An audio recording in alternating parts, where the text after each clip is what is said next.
All right, I'm getting ready for the pour. I've got to clean up some of my tools.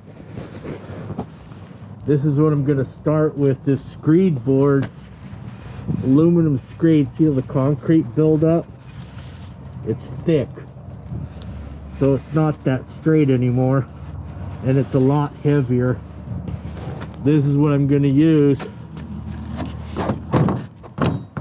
Diamond cut blade. Once I get the heavy stuff off, then I'm going to go to this. Some sandpaper just to kind of smooth it out. All right, I got all my safety equipment on. Dust mask, safety glasses. I'm ready to rock.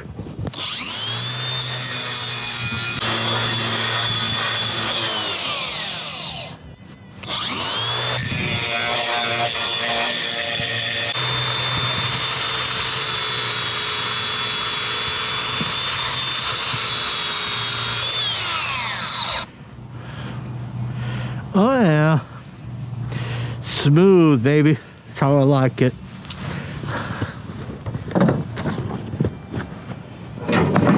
Okay, so we got a little bit of this completed. Now I gotta go finish this 12-footer. Then I'll get my tenor in shape, and then this could be pretty nice, like brand new. Maybe a little bit better because I'm taking a little metal. It's going to be a little bit lighter too. Let me get back on this. I'll talk to you later. See you at the pour. Hi, David Odell here with Odell Complete Concrete. The screeds are clean and I'm ready to pour. Here comes Gravel Pit, which is a new company, fairly new in this area, that I've been using pretty regular now. Haven't had any issues with their concrete. It hasn't been cracking on me. And I've been doing everything pretty consistently, pretty much the same time, same way every time. Wire mesh, pouring on native, plate compactor, wetting it up, all the standard issue stuff.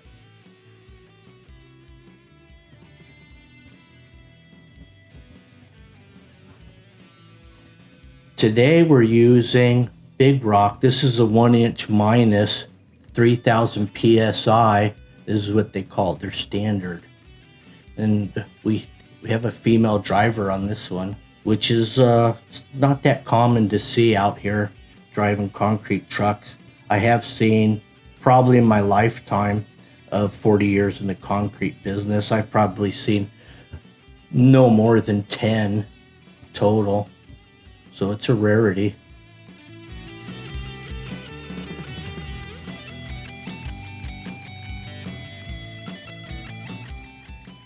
Look at that nice shiny screed that I cleaned up.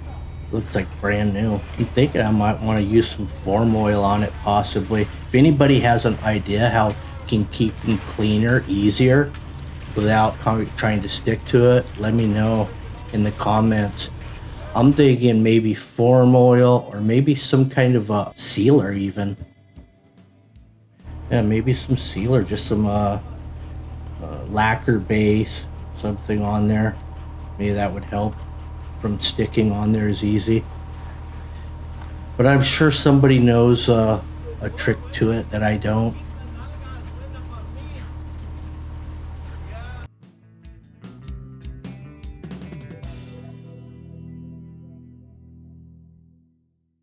Here's a big chunk of concrete. Every now and then you get those. Hard to say what causes that exactly, but I'd say that it's just a dry pack that gets in there before the water can mix it. So some moist materials that land into the truck and ball up real quickly for the water knocks them around. Also, I have fiber mesh in this load as well. There was no fiber mesh in that particular ball.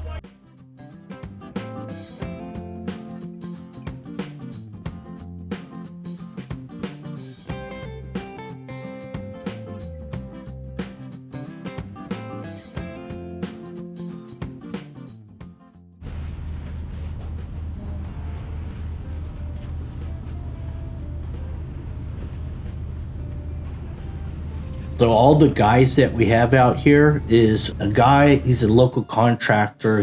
He's got a shop just like a block away from my house. So I've been working with him, collaborating on a few jobs, and he's bringing his guys out on the job. And here he is. This is Efren. He's running the bull float. I'm on the screed. I got one of his guys, Jorge, on the other end of the screed. And then we've got Hector mucking. We got Doug on the chute. And we have Luis. He's also in here. He's mucking. So we got 2 muckers and then a couple guys on the screed. Then we have Eric pulling the wire up. Look at that fiber mesh. There's a big old ball of it. Wow. You know what happens with that fiber mesh? You know, when I purchased the fiber myself and added it myself, I never had that issue.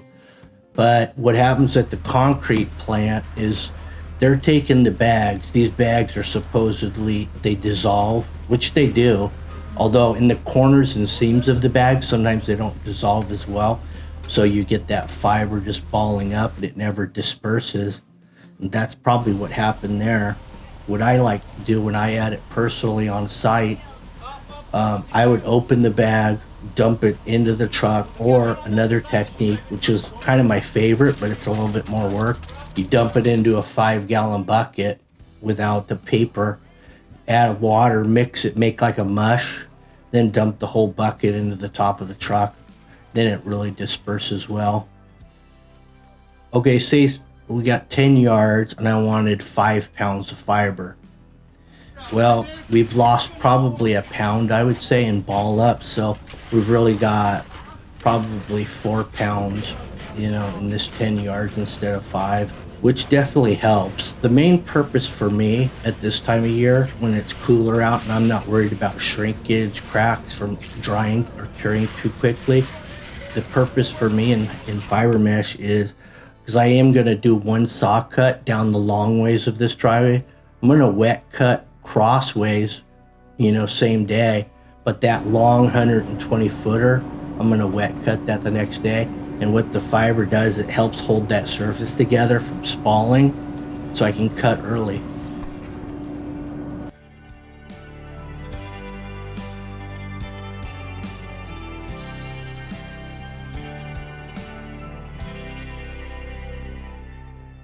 Here's the walking edger coming down the side.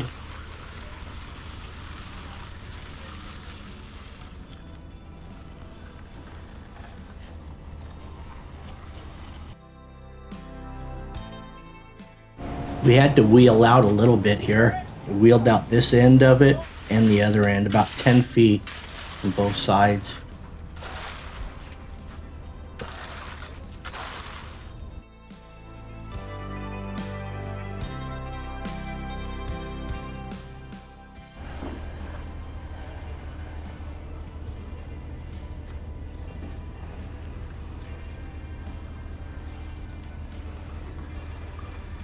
I'm kind of in tight quarters here, so we're bull floating everything on the way out. So we'll go, say, 30 feet, get it all laid down, stop the truck, let the bull float guy catch up, and then continue. But this is the end of the first load. Now this is how we clean out the chutes. Once that truck is empty, pull forward, get out of the way of the bull float tubes, then clean it out into a wheelbarrow so we don't flood the site. 2x12s. See how that spans the weight of that truck? That saves your sidewalk from getting smashed. And it works really well. Been doing it for a long time and it's always worked for me, that system.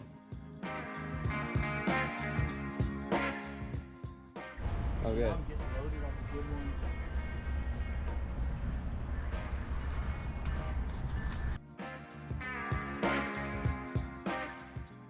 This second truck that came in here is an easy one because there's no wheeling.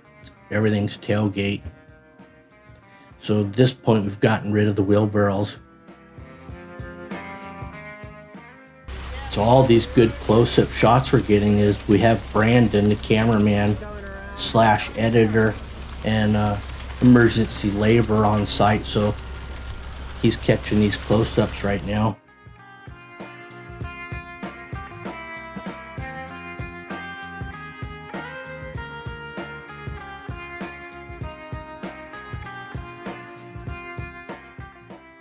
There's the Milwaukee red stick, basically a screed level.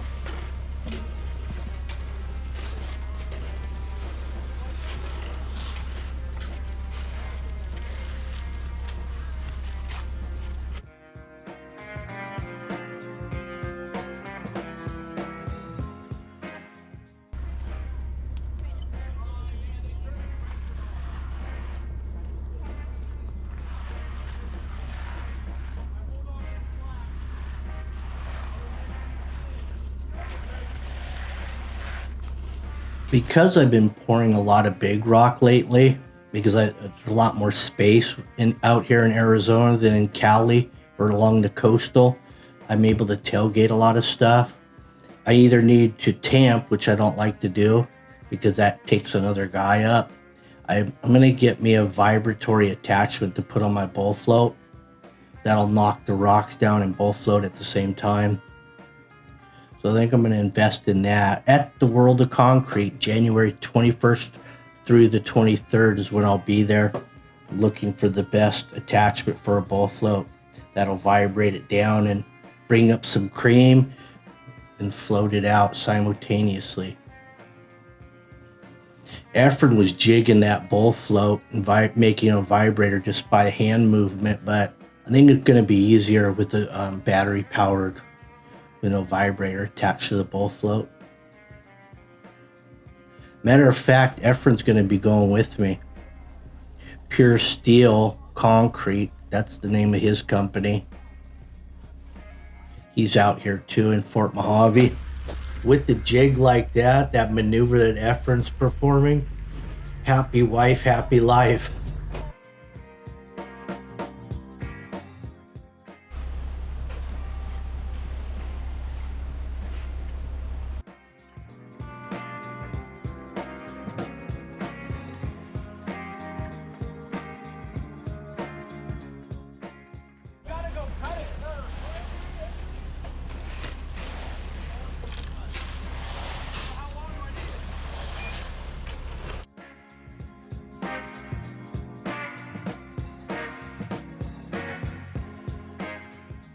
So we're getting close. This is the end of the second load, two 10-yard trucks. Although these trucks will carry up to 11 yards with no problem. But we just did a couple 10ers. Now if I was like say 33 yards on this job, I would have got, all 11s. But I knew with two 10s and another whatever, I could still get it with three trucks. And this job is over 4 inches deep on average. So we went way over the amount of concrete needed at 4 inches at this square footage. So I'm thinking average depth, we're probably running about 4.5 inches.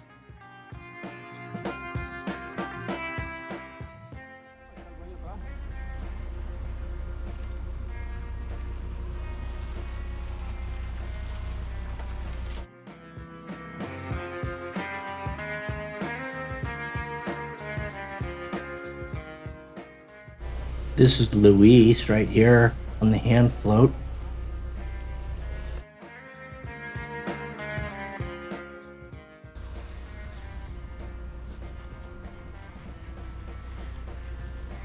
You can see we've already cut a few joints in there.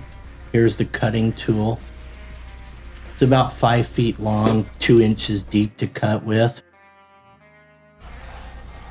And that's what gets you a nice straight line. Then you just can follow it up with your 3/4 deep 1/2 inch radius. We will be using a power trowel on this also. We could have went either way because I had the manpower really to just kneeboard this out and go ahead and broom it. But when you have a power trowel that runs on batteries, I don't mind using that whenever I have a chance.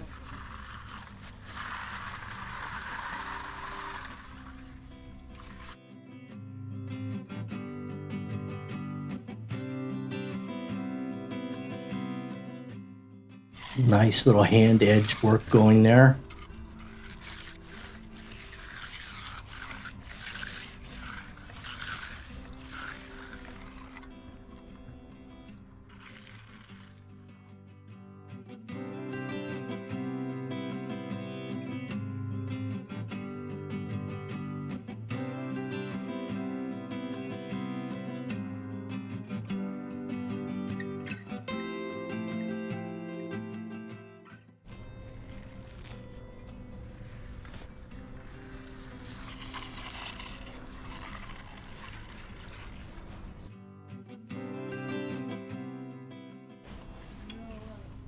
You can see we're getting this in good shape. A lot of times with the power trowel, when you have that option just to go ahead and knee board it, a lot of times the guys will say, well, let's just knee board it and then we'll go home earlier, you know. But I like the power trowel because it flattens it, it consolidates the surface, and it just makes a better job. Because we did use the power trowel, we were probably here an extra hour and a half versus just knee boarding it. But when you get to see me saw cut and rinse it down, there's not a bird bath in this. And that's all due to all the processes that we went through. We got it ready to knee board if we wanted, and then we put the power trowel on there to really flatten it out. So there's some benefits to it. Now in a cold climate, you know, where they have freezing, you're not going to be able to use a power trowel outdoors because it's air and trade concrete. That way it doesn't freeze and pop and spall. You want open pores the water can bleed out of. So power trowel's not going to work for you in a freezing climate.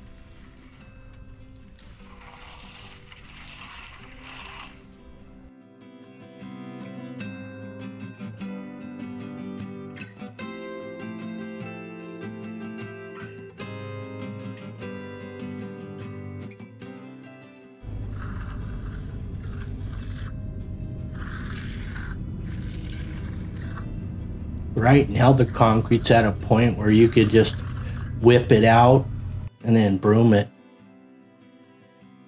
Here's the whip going on now from Jorge. So this is potentially broomable after this whip here. But we go the extra mile and throw the machine on it.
Here's Hector on the funny trowel.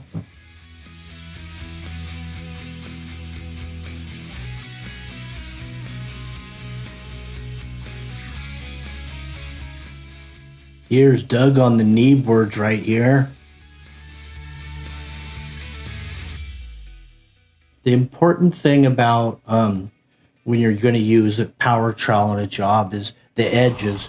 The edges the power trowel's not going to get. So you really want to focus on those edges because that's the one area that power trowel's not going to really touch. It's not going to put that 1/2 inch radius, and it's not going to get, you know, right up to the edge. So you got to go down the edges, and you'll notice Jorge here. He's already got it figured out because he's coming down the edges. He's gonna go the long way all the way down that outside form. So that way, when I put the machine on it, all I got to really focus on is the middle.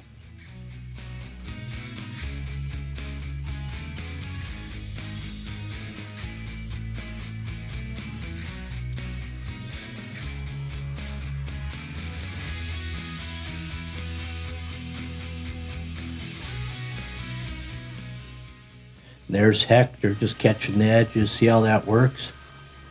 One guy on each edge. power trowel down the middle. And then of course you will need a joint man to open them joints back up. And that's just a walking joiner.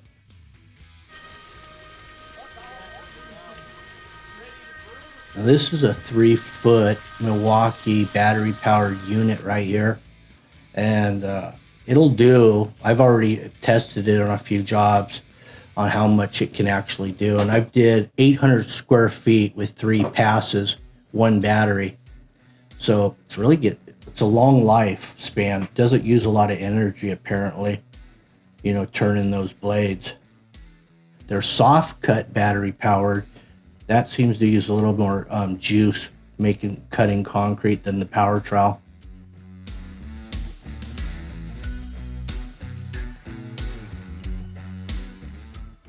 Notice how you just walked out there, ran the walk-in joiner, and I just knock out the footprints. It's good to go. And then when I pass over that joint, I just go quickly in one spot to minimize the collapse.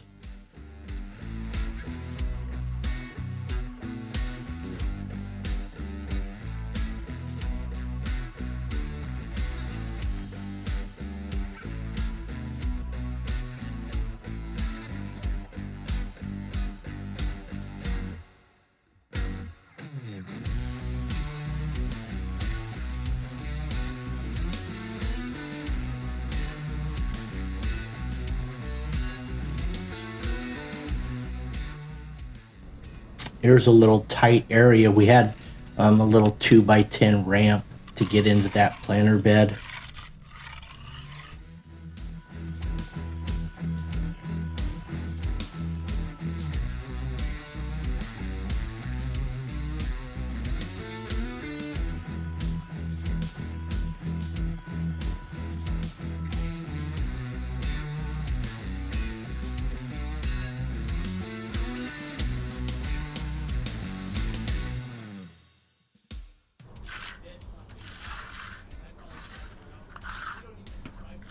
This is Hector on the wall. See the red tape on the side of the building there? That was our layout before we poured. So we knew where to cut it without having to measure it after the concrete was already in. So this is all pre-laid out on the joint pattern.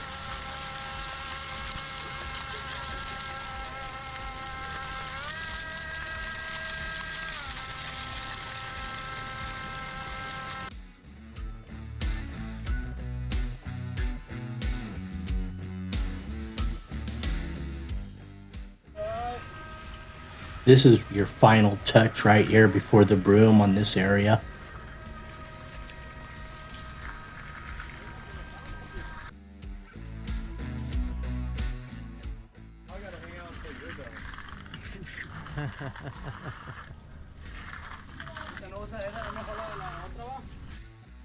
There's your finish right there. That was your first load of concrete. And I'm down at the second load, working back up to the first load. So the narrow stretch between the house and property line, that dried up pretty quickly. We did have some shade from that chain link fence that had a cover on it, so it wasn't getting sun the whole day. You can see the shade there. We ended up pulling it up and getting more sunlight on it, but we pulled it up a little late, so it was still drying slower than the rest of the job. And I am using curing compound on all this. Even though our high temps right now are about 70 degrees and our low temps are 40, I still use curing compound.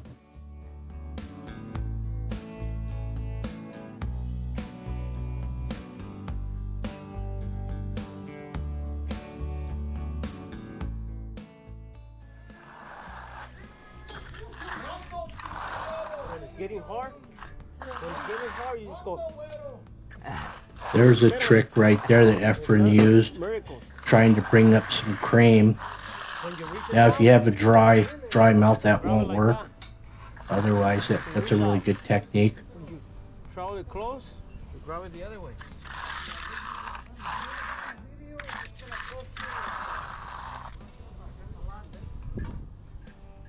Oh, you see that trowel movement? That's a sign of a master concrete finisher. Oh, you went to your phone, huh, Brandon?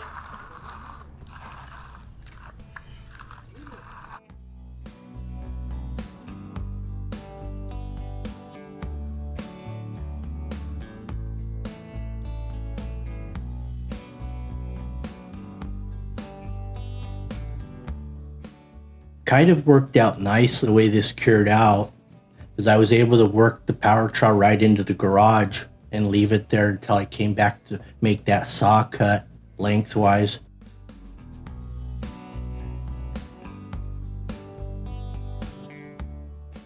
So as I power trowel back, we open the joints, touch it with a funny trowel, broom it, and go move on to the next section. It was a little tricky working the broom out of this job and maintaining broom direction and getting into that garage.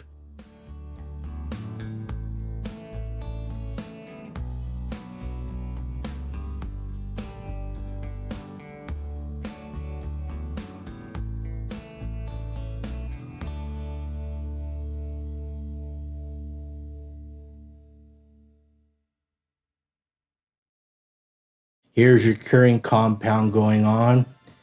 And this is the last job we were able to use for that sprayer. We had to toss it after this one.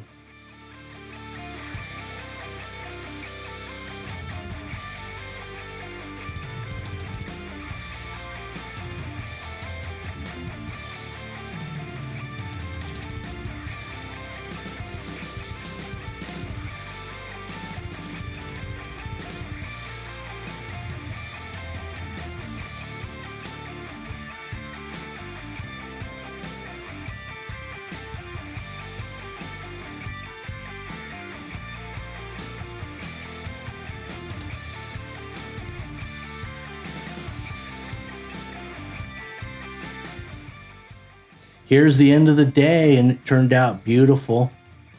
Now we're just sitting around here chatting about what we're going to do on the next job tomorrow.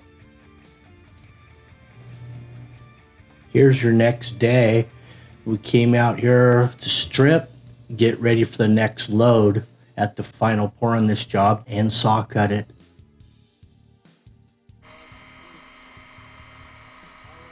Here's Milwaukee's early entry saw, and it's set up. I could have run a vacuum on this if I wanted to, but I've got such a large area that I can just wash everything off. And the dust is pretty minimal. It stays down low because the shroud is really close to the ground. Oh, look at this. I ended up hooking up the Milwaukee blower to the top of the cutting machine because you know what was happening because I didn't have a vacuum. The dust was covering my chalk line, so I couldn't see it. So I thought, well, if I put the blower in the front, it'll blow the dust off the chalk line so I can continue to see it as I'm rolling this through. Now it worked nicely. You know, I'd highly recommend that technique in a pinch.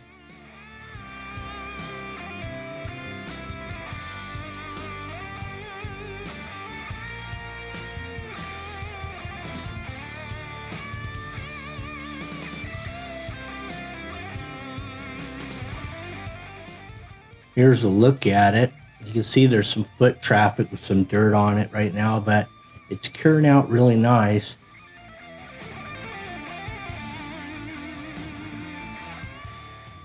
That weep screed on that stucco was off by about 2 inches. So some places it's touching concrete, some places it's above. But this stuff was built in 1905, so you know, I don't even think they had weep screeds then. So that was like an afterthought, I think. And all the lumber, I was looking in this house, all the 2x4s are true 2x4s, and they're not even rough cut, which really surprised me. But anyway, thanks for watching the video. Have a good one. Make sure you stay tuned for the next one. That's the balance pour and the finished view of this magnificent looking job. Have a good one. Bye.